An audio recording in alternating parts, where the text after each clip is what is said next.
Hello and welcome back to the channel. My name is Krashy, and today I wanted to bring a discussion to the table based on the most recent patch that happened.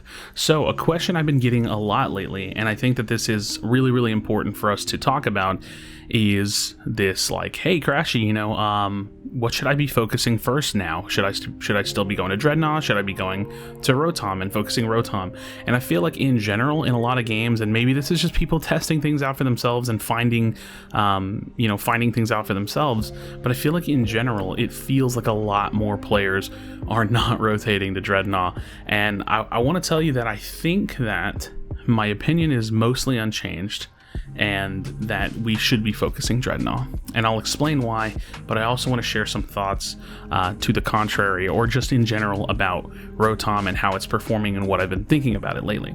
So, the thing about DREDNAW is that it gives a shield and it gives global experience.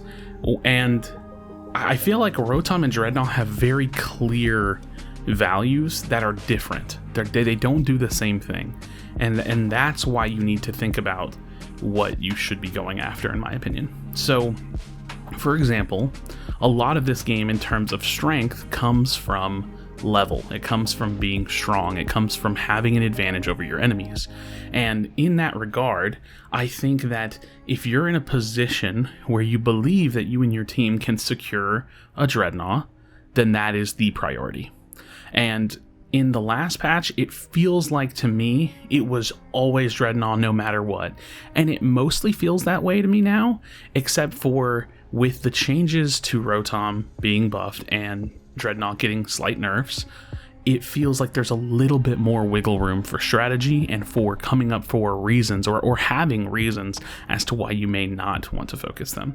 So, for example, let's say your early game hasn't been going so well, and the enemy jungler's gotten a couple kills. Let's say the enemy jungler is a Cinderace, and you press the start menu or you see them on the battlefield, and you see that they're like 8.5, and your jungler's crossing over like 7.5 in terms of their level. Well, the reality is this: that enemy Cinderace is gonna hit 9, and they're probably gonna get their ultimate and be ready and unleash hell at that first DREDNAW fight. So in that situation, I'm going to be honest with you, I don't really see a win condition at the DREDNAW fight. And if it's first DREDNAW, I think that it's really scary, and I'm not even sure, I'm going to be honest with y'all, I'm not talking strategy, this isn't a guide, I'm not even sure if contesting the first DREDNAW there is worth it, because I just simply don't think you can win the fight, and I simply don't think that you'll secure it, and all you'll do is go to the DREDNAW, show up, and then feed more experience on top of the experience and the score and the kills that they're going to get from steamrolling the whole situation. So that's a scenario to think about. There's another really specific scenario that I've been thinking about as well.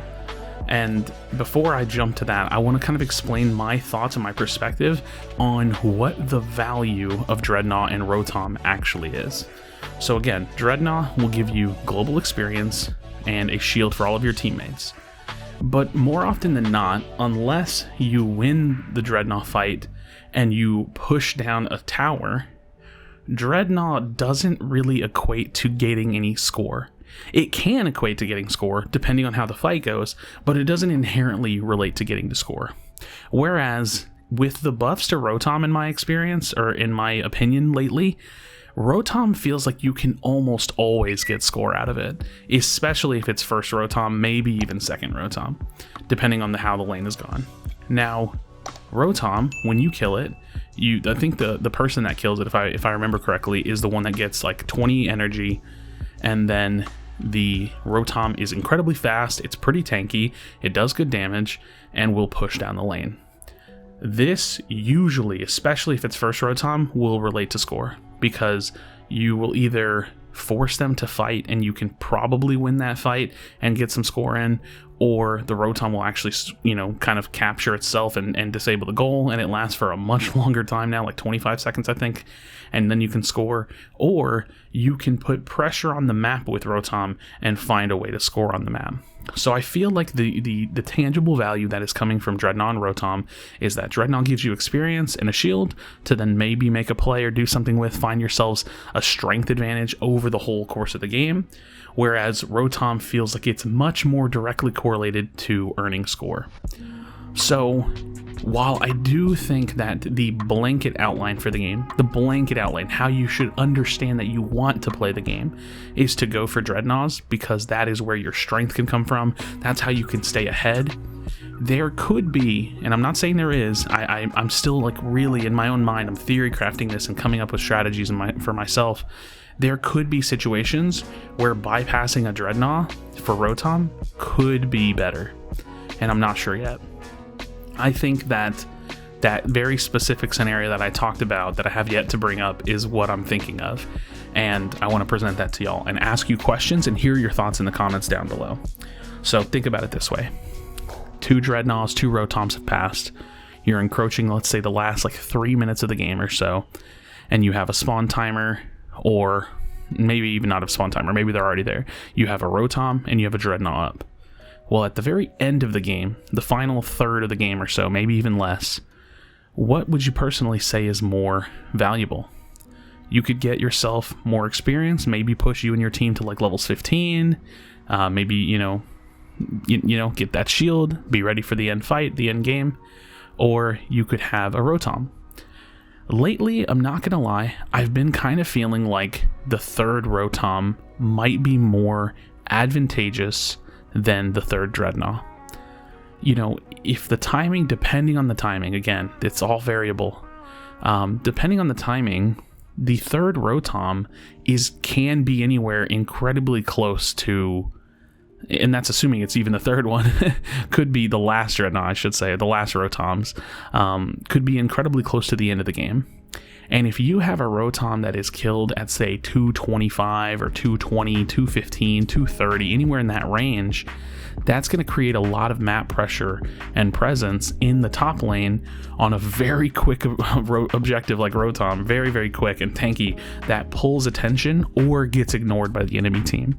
And that could do a couple of things. That could force them to go deal with it, leaving the rest of the map open, including the Zapdos pit. That could force them to ignore it, which means that you could potentially get an extra score off of it for free.